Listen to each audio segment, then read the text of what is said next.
महत्वाची बातमी, अजित पवारांच्या पक्षामधला एक गट नाराज आहे अशी माहिती सूत्रांकडून मिळते। नाशिक, परभणी, गडचिरोली आणि साताऱ्याची जागा न मिळाल्याने ही नाराजी आहे अशी माहिती सूत्रांकडून मिळते। सक्षम उमेदवार असताना सुद्धा जागा हातातून गेल्याने नाराजी आहे अशी माहिती मिळते।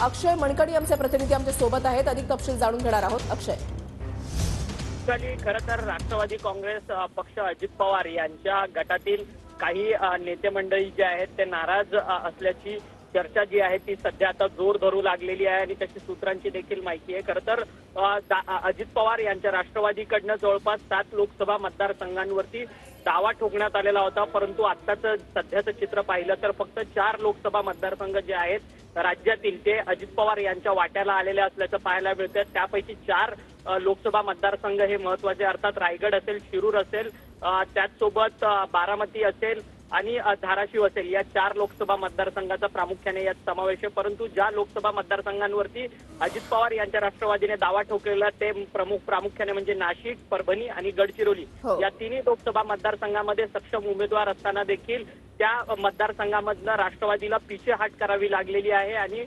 महायुतीच्या संपूर्ण जागा वाटपाच्या या संपूर्ण चर्चेत कुठेतरी 4च फक्त जागा ज्या आहेत आता राष्ट्रवादीला मिळालेल्या आहेत आणि ही नाराजी जी आहे ती राष्ट्रवादीतल्या काही नेत्यांची आहे। ही नाराजी जी आहे ती अप्रत्यक्षपणे ठिकठिकाणी हे नेते जे आहेत ते मांडताना आपल्याला पाहायला मिळतं। त्यामुळे येत्या काळामध्ये राष्ट्रवादी काँग्रेस पक्ष अजित पवार यांना किती याचा फटका बसेल हे पाहणं अत्यंत महत्वाचं ठरणार आहे। परंतु नेते खासगीत चर्चा करत असताना या संदर्भातली नाराजी जी आहे ती व्यक्त करताना पाहायला मिळत आहे। धन्यवाद अक्षय, दिलेल्या सविस्तर माहितीसाठी।